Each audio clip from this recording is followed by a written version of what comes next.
안녕하세요. 네, 공공신학 논문 읽기 오늘은 마지막 시간입니다. 오늘은 선교적 교회와 공공신학의 관계에 대한 논문을 중심으로 이야기 나누도록 하겠습니다. 그러면 제가 간단하게 요약 번역한 글을 읽어보도록 하겠습니다. 보이시죠? 오늘 저희가 함께 읽을 논문은요.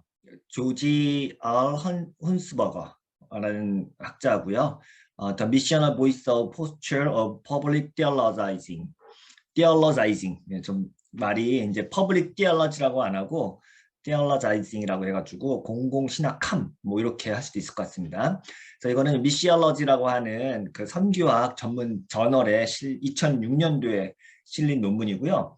제가 지난번에 이제 주상락 박사님한테 이야기를 듣기로는 이 글이 이제 조지 훈스버거가 그 미국 선교학회 회장 취임 연설 한 거를 이제 기고한 거고, 이렇게 그 선교학회 회장 취임 연설 한다는 것 자체에서 어떤 내용을 갖고 이제 발표하느냐가 굉장한 어떤 선언이라고 할 수 있다고 하더라고요. 그래서 이제 공공신학과 선교학의 만남에 대해서 헌스버거가 좀 이제 전향적으로 이제 그쪽 방향으로 앞으로 이제 선교학이 나아갈 방향이라고 이제 모색을 한 거고, 이미 2006년이면 굉장히 빠른 시기죠. 이때 이제 이런 것들을 먼저 의제를 던져 놓음으로써 선교학이라든가 선교신학에서도 굉장히 공공신학에 대한 연구를 불을 지폈다고 할 수 있습니다. 그래서 이제 오늘 그 다룰 내용은 선교학뿐만 아니라 이제 우리가 그리스도인들이 이제 문화와 복음에 만나는 관계에 대해서 어떤 방식으로 이제 하면 좋을지 일단 약간의 유형별 설명도 있고요. 또 이제 그 훈스버거 특유의 어떤 그 선교학적인 어떤 포지션도 있기 때문에 많이 도움이 될 것 같습니다. 네, 먼저 한번 이제 이야기를 진행시켜 보도록 하죠. 일단 처음에 훈스버거가 어떻게 이제 이거에 관심 갖게 되는지 좀 설명을 하는데요. 여러분이 이제 복음과 우리 문화 네트워크라고 GOCN이라고 하는 미국의 아주 굉장히 그 선교적 교회 담론을 중심적으로 다루고 있는 그 학회, 단체가 있어요.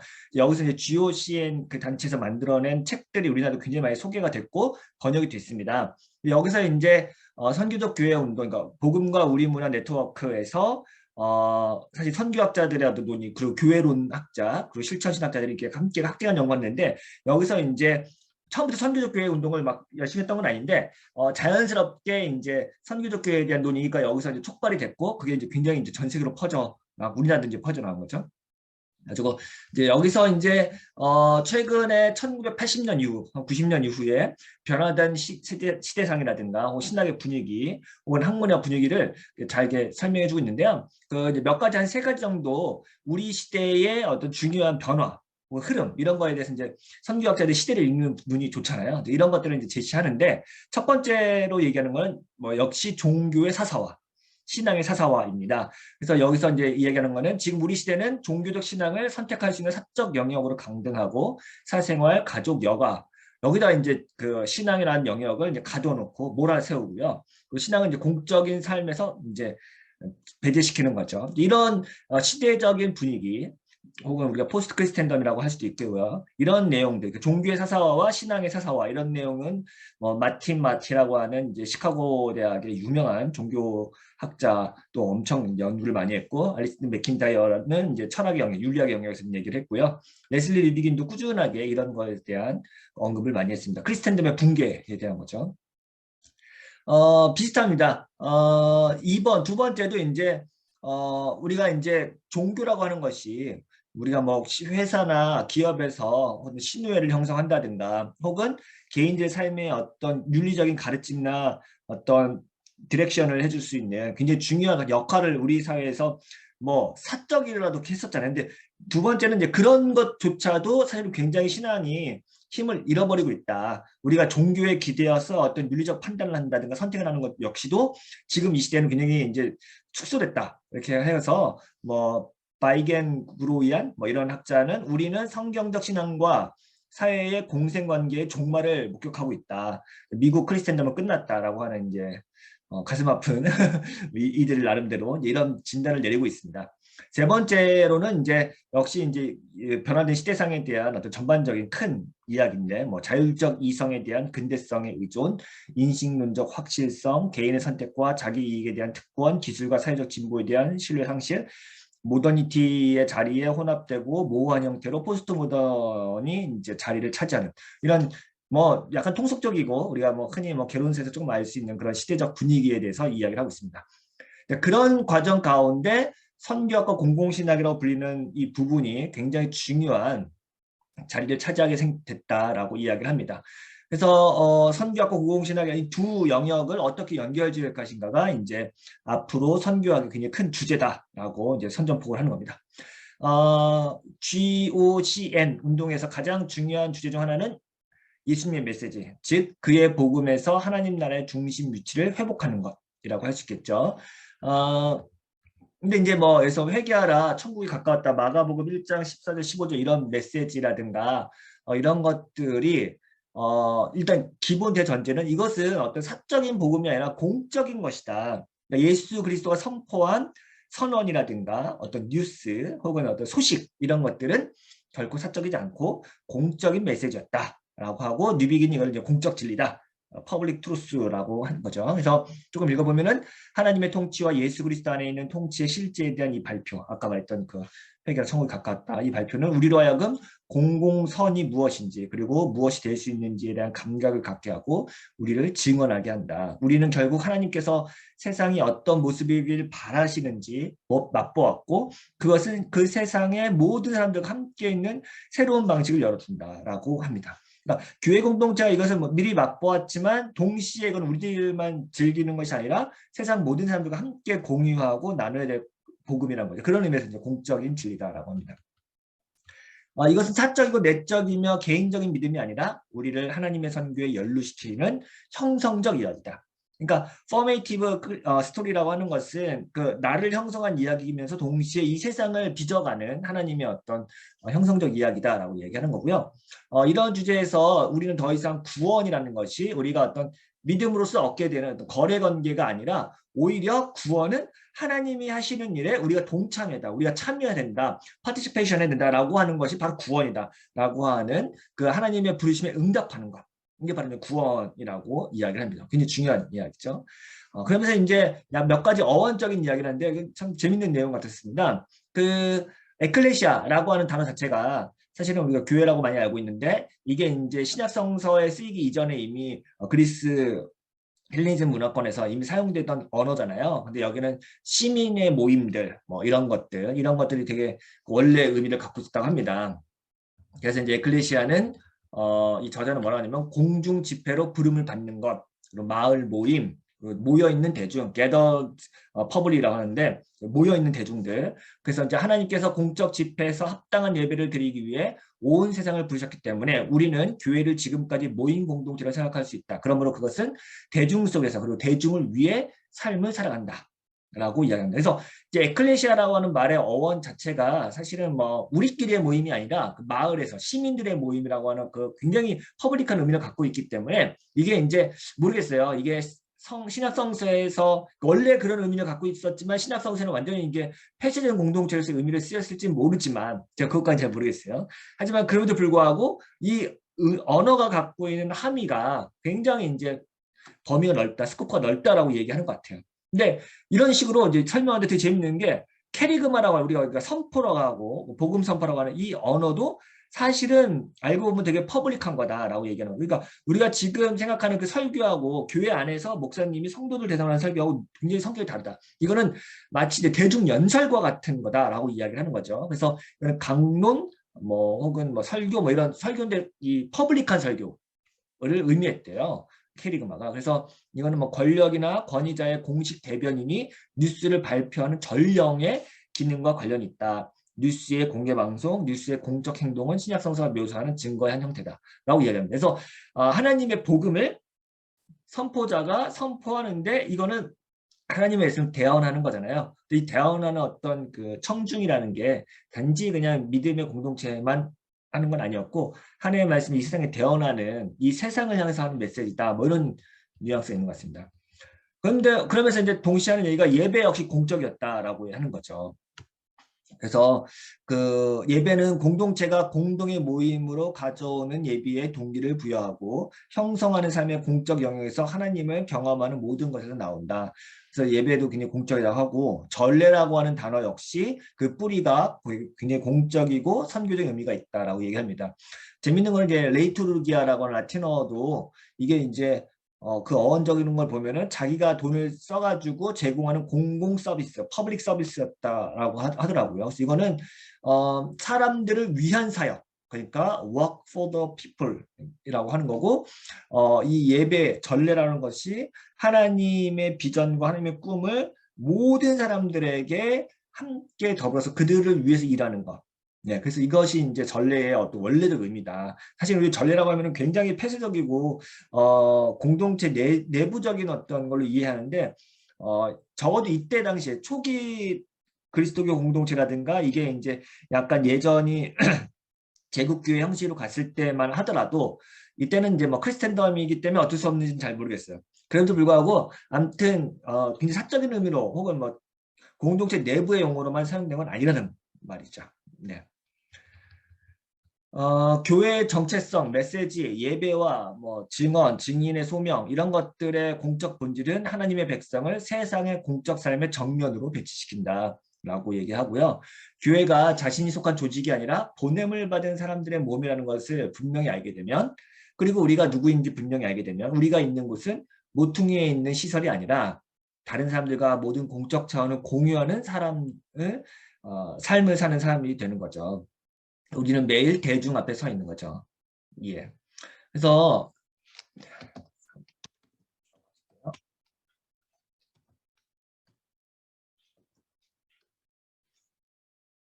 네, 이게 그러니까 우리의 어떤 정체성이라든가 우리의 비전을 알게 되면 이거는 그냥 우리 사회나 세상에서 한쪽 구석에서 그냥 묵묵히하게 일을 하는 게 아니라 어쩌면은 확성기를 대고 우리가 공적으로 스피치를 하는 어떤 역할을 할 수 있는 거고 그것이 이제 우리의 삶의 모든 것을 이제 아우르는 것이다 이렇게 이야기합니다. 그러면서 후스버거는 이제 세 가지에 대해서 이야기하는데 먼저 첫 번째 공공신학은 선교적이다. 다시 말해서 이것이 교회의 삶에서 분명히 드러나는 것이 교회의 선교적 소명이다. 그러니까 공공신학이 하고 있는 그 공공신학함이 분명하게 드러내는 것 그것이 바로 교회의 선교적 소명이다 라고 합니다. 그래서 선교가 어떻게 전개되어야 하는지에 대한 사실은 모두 공공신학에 영향을 미치고 또 서로 이제 암묵적으로 합의를 함축하고 있다라고 합니다. 그러니까 선교학이라는 것 자체가 복음을 세상에게 선포하는 것이라면 공공신학이라고 하는 것 역시 교회의 어떤 다양한 활동들 그리고 세상을 향한 소명들하고 연결되어 있기 때문에 이게 중요하다고 생각하고 제가 이것을 처음에 이제 하려고 했던 것이 공공신학이 너무 사회적 참여라든가 혹은 사회적 활동 그리고 뭐 공동선 뭐 이런 것들에만 너무 집중하는 경향이 있다 보니까 교회 활동이라든가 교회 사역과 어떻게 연결지고 이게 제 고민이었잖아요.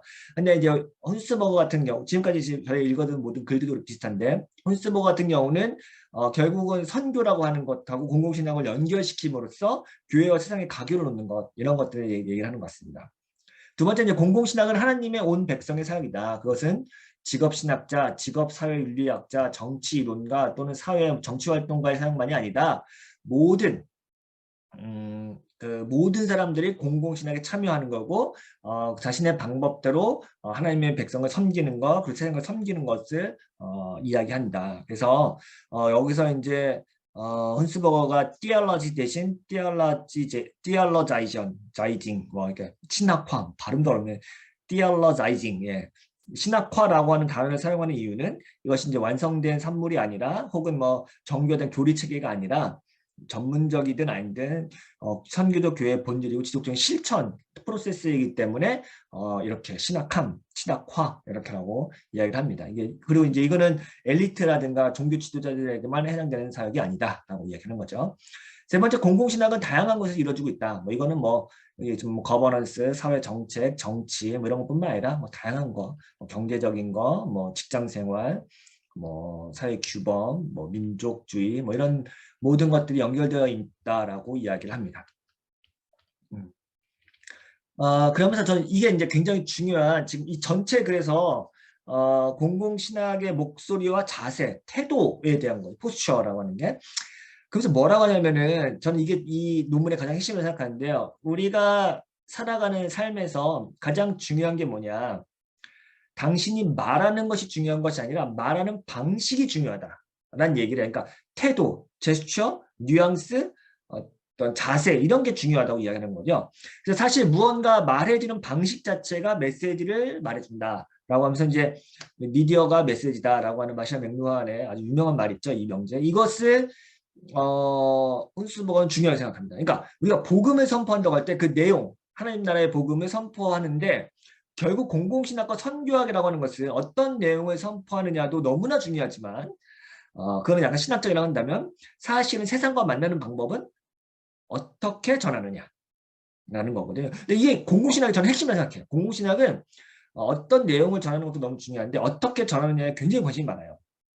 네, 예를 들어서 뭐 의사소통 합리성이라든가 우리 사회의 어떤 합리성의 문법을 따른다든가 혹은 사람들과 소통 가능한 이중언어를 구사한다 이런 방법에 대한 것이 이제 굉장히 많거든요. 그래서 되게 이제 기술적인 것처럼 보이기도 하지만 역시 이제 훈스버거도 우리가 말하는 그 방식, 매체가 중요하다라고 이야기를 합니다. 네. 좀 읽어보면 목소리와 자세 문제에 대한 우리의 주의가 대중 앞에서 신학을 하는 것보다 더 필요한 것은 없다. 그러니까 대중하게 우리가 신학을 할 때는 그 목소리와 자세가 중요하다. 우리의 언어적, 개인적 존재의 특성을 통해 새로운 방식으로 말하고 새로운 억양으로 말함으로써 우리는 예수 그리스도 안에 있는 하나님의 통치가 오늘날의 세상에 나타나는 방식을 분명하게 할 수 있다라고 이야기를 합니다. 네, 이제부터 이제 이거에 관련된 거는 이제 몇 가지 얘기하는데 첫 번째는 이제 목소리의 회복 얘기합니다. 뭐 케이스 클레멘트라는 사람이 쓴 뭐 Learning to Speech, The Church's Voice in Public Affairs라는 책이 있나 봐요. 여기서 이제 말하는 법을 배운다는 것은 이제 목소리를 찾아야 한다라고 하는 건데 이것도 물론 중요하긴 한데 뒤에 보니까 복음이 참 이것은 이제 스티브 후거워프라고 하는 사람이 또 책을 쓴 건데 복음이 참되다는 확신을 희생해서가 아니라 복음에 대한 이해가 겸손하기 때문에 관용을 베푸는 것이다. 우리가 옳다고 생각하고 그들은 우리가 틀렸다고 생각할 때 우리는 광장에서 친절하게 대하는 존재가 되어야 한다. 라고 이야기합니다. 그러니까 결국 진리를 소유한 사람은 그 진리를 어떤 방식으로 소통할 것이냐. 그러니까 우리는 진리인데 저 사람은 비진리야. 그러면 이제 그때 우리가 어떻게 소통할 것이냐. 이게 그러니까 기독교인들이 흔히 빠지기 쉬운 오류 중에 하나죠. 진리를 소유했기 때문에 뭔가 더 권위적이고 고압적인 자세로 있어야 된다고 생각하는데 그건 전혀 아니라는 거죠. 진리를 갖고 있기 때문에 그 진리의 내용 때문에 우리가 관용을 베풀고 친절하고 겸손한 태도를 가져야 된다는 거죠. 예. 두 번째는 교회의 정체성 회복인데 이것도 이제 재밌는 거죠. 여러분 이제 많이 아실 텐데 스탠리 하워스라든가 윌리엄 모니 하나님의 나그된 백성 이걸 책 쓰잖아요. 그리고 이제 레슬리 뉴비긴이 헬라인에게는 미련한 것이요. 이런 책을 비슷한 연도에 쓴데 둘 다 번역이 됐거든요.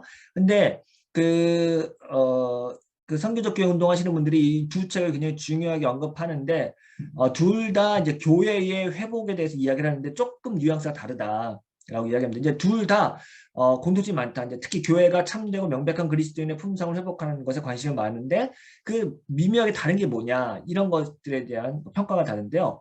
그래서 하워스하고 윌리엄은 교회를 문제가 뭐냐면 교회가 과도하게 세상에 적응했다. 어커모데이션 했다. 그러니까 너무 동화됐다. 어시밀레이션 했다고 말하는 거거든요. 그러니까 교회가 너무 세속화된 거죠. 세상과 같아진 거죠. 그게 이제 문제라는 거죠. 그래서 교회의 정체성을 회복해야 된다고 얘기하는 거죠. 그래서 이들은 교회가 다시 뚜렷하고 명백하게 기독교인, 십자가적 공동체가 되어야 한다고 얘기합니다. 반면 뉴비기는 기독교 신학이 사적인 영역으로 강등되어서 종교적 믿음이 공적 담론과 거의 또는 전혀 관련이 없는 단지 개인적인 의견으로 간주되는 문화적 변화에 초점했습니다. 그러니까 종교의 사사화, 신앙의 사사화가 큰 문제다라고 이제 이야기한 거죠. 따라서 교회가 어떻게 할 수 있고 무엇을 해야 하면 누구여야 하는지에 대한 부름은 교회가 하나님의 통치와 그리스도의 주대심을 공개적으로 발표하는 증인이 되어야 하고 이를 위해 교회의 사명이 재진입해야 된다. 그러니까 결국 교회의 정체성을 다시 회복하는 것은 세상을 향해서 메시지 선포하는 그 하나님의 그 통치 방식, 로드십을 다시 회복해야 된다고 얘기를 하는 거죠. 그럼 이제 뭐 어떻게 해야 되냐? 우리는 그 자체로 사회 윤리인 교회적 실천을 회복해야 할까? 이건 이제 하워스의 맥락이고, 아니면 행동과 말로 다가오는 하나님의 통치에 대해 간증하는 선교적 실천을 회복해야 될까? 그러니까 결국은 이제 하워스처럼 그 세상으로부터 철저하게 분리를 시킴으로써 교회의 정체성을 아주 강건하게 만드는 것 방식이 있고, 그러니까 교회가 교회됨으로써 세상을 향한 어떤 사회적 윤리적인 존재론적인 실천할 수 있다고 보는 사람이 있고, 뉴비긴처럼 너무 이게 신앙이 사사화된 것에 저항을 해서 세상을 향해서 복음을 선포하고 공적인 진리를 계속 끊임없이 말해야 되는 그 사회적 원래 우리 선교적 실천 방식을 고수하는 요 이제 긴장 관계인데, 이제 뭐 저자 훈스버거는 진정한 목소리와 자세를 찾는 것이라는 어떤 자신의 어떤 목표가 이 긴장 어딘가에 있는 것 같다, 뭐 이렇게 두리뭉실하게 얘기를 하긴 합니다. 그러면서 이제 5가지 이제 제안을 하는데, 저는 한스버거가 제시하는 이 5가지 제안이 너무 좋았어요. 그래서 참 괜찮다. 많은 통찰력 이걸 제가 인사이트를 얻었거든요. 뭐 간단히 언급하면요, 첫 번째는 동료의 영이라고 스피릿 오브 컴패니언십이라고 했는데, 우리가 이제 세상 사람들과 동료라는 의식을 항상 갖고 있어야 된다라고 말하는 거죠. 뭐 좀 읽어보면요, 하나님은 세상을 이처럼 사랑하셨다. 다원주의적인 사회 환경에서 다른 사람 사이를 걸어갈 때 사람들이 재빨리 파악하는 것은 우리가 그들과 떨어져서 걷고 있는지 아니면 우리가 그들 중 하나인지에 대한 인식. 그러니까 사람들은 그리스도인들을 세상에서 만날 때 저 사람이 내 동료인지 아니면 나하고 상관없이 그냥 지들끼리만 툭덕툭덕하는지에 대한 그 눈치를 빠르게 챈다는 거죠. 우리는 그들의 반대하는, 그러니까 우리는 일반 그 직장이라고 합시다. 직장 동료들과 아주 반대하는 태도를 취하는가, 아니면 뚜렷한 비전을 따르면서도 모두의 이익을 위해 헌신하는 공동체로서 자세를 취하는가. 하나님께서 우리를 그들을 반대하도록 만드셨는가, 아니면 그들 편에 서도록 만드셨는가. 훈스버거가 얘기하는 건 뭐겠어요? 세상과 등지거나 세상을 적대시하는 게 아니라 그들은 우리의 동료다 라고 말하는 것을 이야기하고, 동시에 그들 역시 우리를 볼 때 적대자로 생각하거나 뭐 우리를 뭐 개화시키거나 계몽시켜야 될 대상으로 여기지 않고 동료로 여기게끔 해줘야 되는 거 아니냐, 이런 거. 근데 문제는 우리의 정체성을 분명히 하면서 그들과 어떻게 동료가 될 것이냐, 이런 거겠죠. 이런 게 이제 사실은 이제 해석학적으로 굉장히 미묘한 관계인데, 어떻게 하는지 한번 봅시다. 우리의 자세는 우리의 근본적인 교회론을 반영한다. 우리는 우리 자신을 위한 그리스도의 공동체인가, 아니면 하나님과 함께 세상을 위해 존재하는가.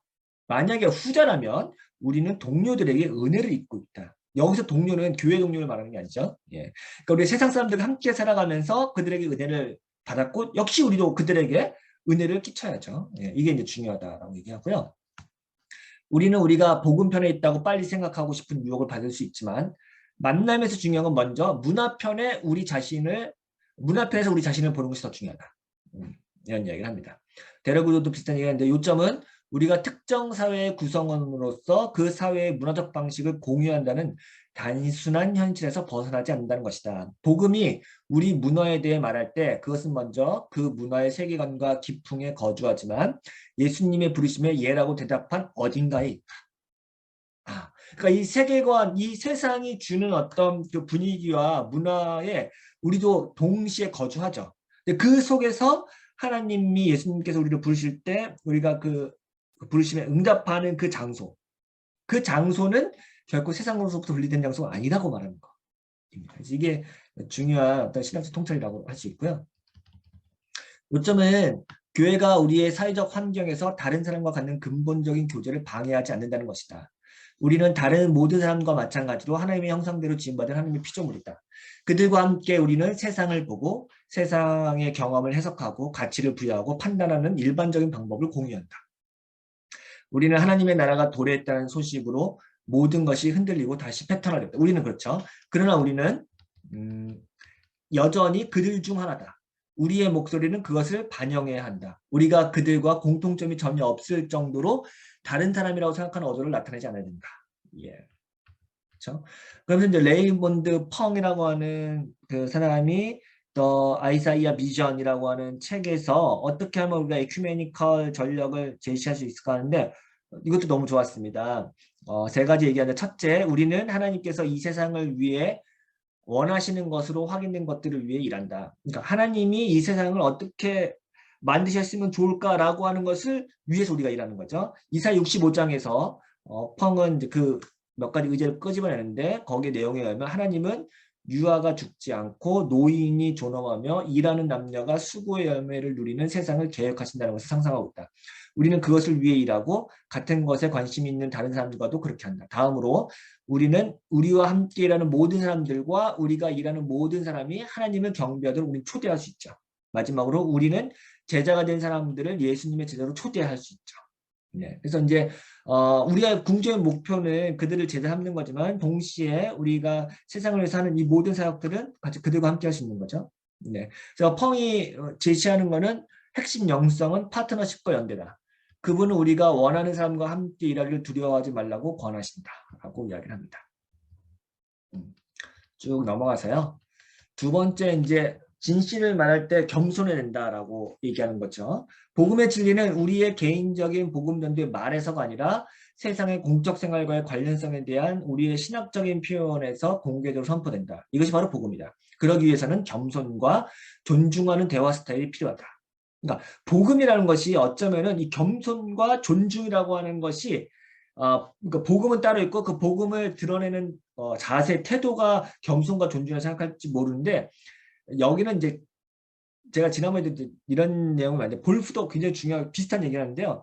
그 복음의 핵심이라는 것이 하나님 나라의 선포 혹은 좋은 소식이라고 하는데 이게 근본적으로 여기서 말하는 그 태도 있죠. 삶의 태도하고 분리되지 않는다는 거죠. 그러니까 겸손함과 존중하는 타자에 대한 존중감은 복음의 핵심에 해당하는 거다라고 얘기하는 거죠. 그래서 이거는 뭐 난 진리를 갖고 있지만 약간 난 까칠해. 진리를 갖고 있지만 난 약간 거칠을 수 있다. 뭐 이런 거는 말이 안 되는 거죠. 그건 진리가 아닌 거죠. 거칠게 얘기하면. 이게 굉장히 중요하다고 얘기하는 거죠. 레슬리 비긴도 이제 프로퍼 컨피던스에서 이제 비슷한 얘기를 했는데 공적 영역에서 종교적인 믿음을 배제하는 방식에 대해 자신의 믿음에 대한 확신을 회복할 수 있는 방법을 제공했죠. 몇 가지 얘기하는데 적절한 확신은 항상 동시에 겸허함을 가져야 한다고 얘기합니다. 우리가 말하는 것이 마치 진리 그 자체인 것처럼 여기서는 안 된다. 우리는 그저 그 진리의 공동체라는 것을 아는 것이 중요하다. 그러니까 우리는 진리를 따르는 사람들이지 우리가 진리는 아니라는 거죠. 우리는 진리신 분에게 진실하게 추구하는 거예요. 그래서 항상 겸손함도 필요하고 동시에 타자에 대한 열린 마음도 필요하다 이렇게 얘기합니다. 우리의 억양과 어조는 진실에 대한 우리의 지식이 잠정적이라는 것을 인정할 때 진실을 잘 말해준다. 그러니까 우리 대화를 할 때 고압적이거나 잘난 척하거나 내가 진실을 다 소유하고 있다고 말하는 사람의 태도에서 우리는 진실함을 보기 어렵죠. 예. 그 사람의 말하는 내용이 언제 신뢰하고 언제 우리가 거기에 대한 뭐랄까 정당성을 얻게 되냐면은 그 사람이 얼마만큼 겸손하면서 타자를 존중하는 태도를 갖고 있고 그러면서 자신의 신념을 정직하게 이야기하는 거 이런 데서 이제 아마 진리에 대한 것들을 얻을 것 같아요. 담론의 특수성 이거는 이제 조금 더 아까 그 겸손과 존중에서 더 나아가서 파티큘러리티라고 하는 것은 우리가 갖고 있는 그 복음 내용의 특수성 있잖아요. 혹은 그 내용의 어떤 독특함이 있는데 이것을 우리가 겸허히 인정하면서 나아가는 이게 이제 절대적인 그 배타적인 진리가 아니라는 건데요. 다시 한번 하면 뭐 예언자들은 항상 관점을 가지고 말했다. 근데 이 관점을 가지고 말하는 것을 두려워하거나 숨길 필요는 없다는 거죠. 그러니까 무엇이 진실인지에 대한 모든 인식은 사고와 인식을 위한 사회의 문화적 패턴 내에서 형성된다. 우리가 궁극적으로 그리고 어디에서나 참인 것으로 이해하는 복음에 대한 지식조차도 인간이 창조한 단어와 아이디어의 패턴에 의해서 진술되고 통용된다. 그러니까 복음이라는 것은 문화의 옷을 입고 나온다는 거죠. 우리가 흔히 성경 시간에 많이 배우는 거죠. 어떤 문화적 부가물에 의해 더러워지지 않은 순수한 복음이 있다는 생각. 복음을 문화로부터 언제든지 분리할 수 있다는 생각은 환상이다. 복음은 육신이 되신 말씀에 대한 것이기 때문에 그러니까 육신을 입은 말씀 혹은 문화의 옷을 입은 복음 이거에 대해서 우리가 이해를 한다면 어느 정도 우리는 그 문화라든가 언어의 제한성 갖고 하나님에 대해서 선포할 수밖에 없다는 걸 인정하는 거죠. 예. 근데 그렇게 되면은 이제 오늘날 같이 다원화된 세계에서 다원화된 생각 갖고 있을 때 뭔가 이렇게 얘기할 때 그건 네 생각일 뿐이지, 그건 네 생각이고 라고 말할 수 있잖아요. 근데 사실은 이거는 누구든지 할 수 있는 말이고 정당한 말입니다. 그렇기 때문에 뭐라고 얘기하냐면 하나님의 좋은 소식을 중심으로 우리 자신의 결심과 비전이 형성된 곳에서 말하는 자세를 유지하는 것이 오히려 더 정직하다. 그럴 때 다른 사람들도 비슷한 정직을 나타내도록 권유할 수 있다. 그러니까 내가 갖고 있는 경험 혹은 간증 혹은 내가 갖고 있는 결심, 선택 혹은 어떤 주관적인 의지 이런 것들을 그러니까 정직하게 꺼내놓고 얘기하는 거죠. 그럴 때 상대방에게도 상대방도 동일하게 당신의 생각을 정직하게 이야기해 주십시오라고 할 때 이제 말이 되는 거죠. 내가 무슨 보편적인 진리를 갖고 있는 것처럼 얘기를 하고 상대방은 그건 네 생각일 뿐인데 이렇게 대화를 하면 안 된다는 거죠. 예. 그래서 이제 공개 연설에서 기독교인이 예언적 목소리는 이중 언어여야 한다. 문화와 복음을 모두 말해야 한다. 우리는 다른 논리를 공유하는 사람들 사이에서 기독교 신앙과 비전을 이야기해야 한다. 두 언어, 두 논리를 모두 말고 말하는 것은 의사소통에서 매우 중요하죠. 이것은 다른 사람이 이해하는 용어와 그들에게 의미가 있는 논리에 근거하여 말하는 것을 의미합니다. 그러나 우리는 영원히 그 근거에 머물지 않고 그리스도의 인도를 따르는 공동체의 특별한 논리를 담론에 제공해야 한다. 우리 언어와 그들의 언어를 동시에 공부하지만 또 동시에 그 이후에는 우리의 갖고 있는 논리를 카드를 꺼내놓고 이야기할 필요가 있다. 얘기하는 거죠. 공적 행동의 용기 뭐 이런 것도 있는데요. 뉴비긴이 뭐라고 하냐면 교회가 새로운 사회 질서에 할 수 있는 가장 중요한 기여는 그 자체가 새로운 사회 질서가 되는 것이다. 네, 이런 얘기를 했다고 합니다. 교회가 말하거나 행할 수 있는 어떤 것보다 더 근본적인 것은 스스로 기독교 신앙에 의해 형성된 새로운 사회의 질서가 실제가 되는 것이다. 이런 비슷한 말을 하워스도 많이 했죠. 교회는 사회적 전략이 없다. 교회는 사회 전략 그 자체다. 교회는 사회윤리를 소유하는 것이 아니라 그 자체가 사회윤리다. 즉 교회는 그리스도의 인격과 사역에 게시된 사랑인 진리의 형태를 구현하는 법을 배운 제도로서 기능하는 한 사회윤리다. 네. 그래서 기독교 공동체는 특정한 관행이 사회에 유익하고 국가를 위해 공식적으로 제정될 것이라고 정부를 설득할 수 있을 때까지 기다리지 않는다. 그러니까 우리 사회가 좋은 사회가 되기 위해서 이러이러한 정책이 펼쳐져야 되고 우리 사회가 이렇게 바뀌어야 됩니다라고 목소리를 말할 수 있죠. 하지만 그 목소리가 수납되기까지 시간이 오래 걸리고 또 그걸 우리가 기다려야만 하냐라는 거죠. 그러니까 우리가 꿈꾸는 그 비전과 사회상, 사회 모습을 이 사회에, 이 세상에 드러내도록 열심히 노력하지만 그것을 마냥 될 때까지 기다리는 사람은 아니다는 거죠. 국가가 도덕적 선을 이행하도록 하는 모델 대신에 하나님의 관행에 따라 생활하는 신권적 공동체가 되는 걸 추천한다. 그러니까 우리 공동체가 에서 이미 그것을 실현하고 보여주는 거죠. 알겠죠? 네, 이게 되게 중요하다. 그러니까 뭐 공동체는 정부의 변화를 기다리지 않는다. 미리 그것을 살고 정부가 그것을 수용하든 수용하지 않든 우리는 그렇게 하는 거죠. 그러니까 이게 너무 중요하죠. 왜냐면은 기독교 공동체는 그 안에서 이미 복지가 실현되고 그들이 먼저 꿈꾸는 세상을 만들어야지 우리는 안 하면서 세상을 향해서 그것을 위해서 애쓴다? 이거는 좀 뭔가 핀트가 잘못된 것일 수 있겠죠. 그래서 이런 부분에 있어서 하워스가 큰 기여를 한 것 같아요. 예. 보니까 뭐 예를 하나 드는데요. 뭐 미국의 기독교인들이 막 엄청 워싱턴 그 앞에 가가지고 노숙자를 위한 대책 마련을 위해서 막 시위를 했다는 거예요. 근데 이제 hunts버거는 뭐라고 하냐면 아니 여기 시위 나가는 그 수많은 기독교인들 중에 누구 하나 자기의 집을 내주거나 빈 방을 내주거나 혹은 교회에서 그들을 위한 어떤 자구책으로서 뭘 행동을 한 교회가 있냐라고 물어보는 거죠. 그러니까 우리는 흔히 생각하기를 우리 스스로 하나님 나라를 우리 안에서 만들어가고 우리 교회에서 내 삶에서 만들어가는 거에서는 굉장히 무감각하면서 세상을 향해서 사회를 향해서 그것을 막 계속 얻어내기 위해서 투쟁하는 모습과 이미지가 박혀 있는 거죠. 근데 그러면 이상하지 않냐고 하는 거죠. 근데 정부가 뭘 하든 말든 하나님이 의도하시고 하나님이 가져오시는 세상의 증인이 되라고 우리를 부르셨다라고 하는 것이 중요합니다. 근데 이제 뭐 하나 더 있는데 아까 그 공적으로 행동하기 위해서 이제 어떻게 하냐면 교회가 그러면은 그런 사회윤리의 어떤 주체가 되고 사회윤리의 어떤 표본이 되는 것도 맞지만 동시에 교회는 스스로 자기 공동체의 한계를 넘어가는 존재다. 라는 이야기도 합니다. 그것은 교회가 세상을 향해서 함께 발맞춰서 어떤 정책을 만드는 것. 아까 얘기했던 레이먼드 펑이 다양한 목소리를 내는 것 이런 것도 중요하다고 얘기합니다. 공공신앙은 목소리가 아닌 손으로 하는 주장이나 상상으로 해석하는 것이 좋다. 그러니까 목소리로 말로 하는 게 아니라 손으로 하는 거죠. 가난한 사람, 소외된 사람, 짓밟힌 사람과 연대할 때 특히 그렇다. 연대는 단순히 그렇게 말하는 것이 아니라 함께 걷는 실제적이고 생생한 경험이다. 연대는 행동의 접촉을 피할 수 없다. 그러니까 우리가 실제로 소셜 액션 한다고 할 때 그것은 실제적인 거다. 우리가 직접 참여하고 그들과 함께 발맞추고 그들의 삶 속에 들어가는 거다. 그렇기 때문에 교회가 교회 내부적으로 하는 것을 넘어서서 그들과 함께 하는 것이 너무 중요하다고 얘기합니다. 모든 건 위험이 있다. 광장은 다칠 수 있는 갈등의 장소가 될 것이다.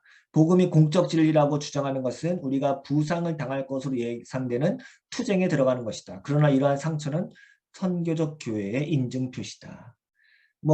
그렇죠. 이제 교회가 실제로 소셜 액션 한다고 할 때 굉장히 위험하죠. 그냥 교회 내부적으로 노숙자를 돌본다라고 할 때 누가 욕하겠어요. 하지만 노숙자를 위한 정책을 위해서 시위를 할 때는 굉장히 위험하거든요.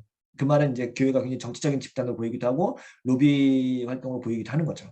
혹은 또 사람들에게도 비난을 받을 수도 있는 거고요. 이런 모든 것들을 감내해야 된다고 얘기합니다.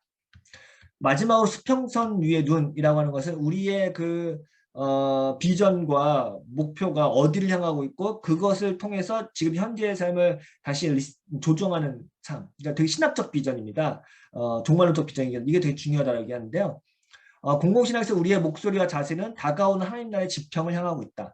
우리는 지상에서 하나님의 왕국을 건설한다고 생각하거나 하나님의 왕국이 약속한 것을 우리가 책임지지 않아도 된다는 두 생각을 모두 피해야 한다. 우리의 노력을 너무 많이 해서도 안 되고 너무 적게 하지도 말아야 한다. 참 어려운 거죠. 이런 균형 감각이 필요한 것 같고요. 그래서 이제 구로이아는 뭐라고 얘기하면 기독교인들은 스스로 새로운 기독교 사회의 도래를 기대해서는 안 되지만 기업과 전통의 대화 공동체로서 이 사회에 존재하는 것은 세속 제도 내에서도 기독교 신앙의 실천적 구현을 가능하게 한다라고 이야기합니다. 결국은 우리가 이제 하나님 나라를 이 땅에 구현한다고 했을 때 그 과도한 열광주의 또 굉장히 큰 문제죠. 우리가 하나님 나라를 우리의 힘으로 능력으로 만들 수 있다고 하는 오만함 그리고 그걸로 인한 굉장한 크리스텐덤적인 폭력성도 나올 수 있겠고요. 또 그렇다고 해서 이제 퇴거주의, 속어주의 혹은 퇴행주의라고 하죠. 하나님께서 하시는 일이기 때문에 우리가 크게 나서면 안 된다라고 하는 되게 소극적인 자세도 굉장히 위험하죠. 그러니까 아까 얘기했지만 교회의 선교적 정체성이라든가 교회의 정체성 회복하는 게 자칫 잘못하면 극단적인 두 방향으로 나갈 수 있는 거죠. 교회는 세상을 향해서 아무것도 하지 않으면서 교회 자체의 윤리에만 포커스를 맞추는 방식이 될 수도 있고 또 하나는 교회 스스로는 아무것도 안 하면서 세상을 향해서만 계속 외치는 알맹이 없는 공허한 외침이 될 수도 있는 거죠. 이런 부분에서 우리가 굉장히 조심을 해야 되고 그런 의미에서 교회라든가 기독교 공동체가 종말론적인 비전에 맞춰서 지금 우리 공동체를 보고 또 우리의 사회와 세상을 보는 그 안목이 동시에 필요한 것 같습니다. 네. 이런 것들을 우리가 해야 된다. 그래서 여기 보면은 교회 공공신학이 어떤 일을 할 수 있는가 여러 가지 제시했는데요. 행동과 전략을 안내하기, 의제와 수단을 비판하기, 성공을 재정의하기, 우상을 직별하기, 가장 근사치에 가까운 구현으로 우리의 최고의 성과를 평가하기, 상상의 최종성에 주의를 기울이기, 기뻐하는 기준을 제시하기, 이런 것들. 이 말들을 보면은 완전주의라고 하는 우리가 이제 꿈꾸는 하나님 나라의 도래에 대한 완전한 비전이 아니라 이 세상에서 어떻게 하면은 그거에 가깝게 우리의 삶을 조정하고 실천을 조율할 수 있는지에 대한 이야기 있는 것 같아요. 그런 점에서 공공신학은 조금 더 현실주의적인 접근이 될 수 있겠고요. 그런 것들을 해나가는 게 우리의 사명이라고 이야기를 합니다. 네, 오늘은 여기까지 하겠습니다. 강의를 모두 마쳤는데요. 지난 5주간 어떻게 됐는지 모르겠어요. 저는 개인적으로 이렇게 논문을 직접 읽고 하다 보니까 굉장히 공부가 많이 됐던 것 같아요. 예를 들어서 책을 한 권 읽는 건 굉장히 시간이 오래 걸리는데 논문 같은 경우는 학자들의 어떤 주장들을 잘 정리해가지고 집약적으로 보여주기 때문에 전체적인 맥락을 파악하기도 너무 좋고 또 지금 논의되고 있는 다양한 논의의 흐름들을 파악하기 너무 좋았던 것 같습니다. 그래서 이런 논문들을 중심으로 좀 더 공공신학과 교회의 관계 혹은 기독교 교리와 그 공공신학 관계를 좀 더 연구해야겠다는 다짐도 해보게 됩니다. 네, 5주간 수고 많으셨고요. 다음에 또 기회 된다면 같이 공부하셨으면 좋겠습니다. 네, 감사합니다.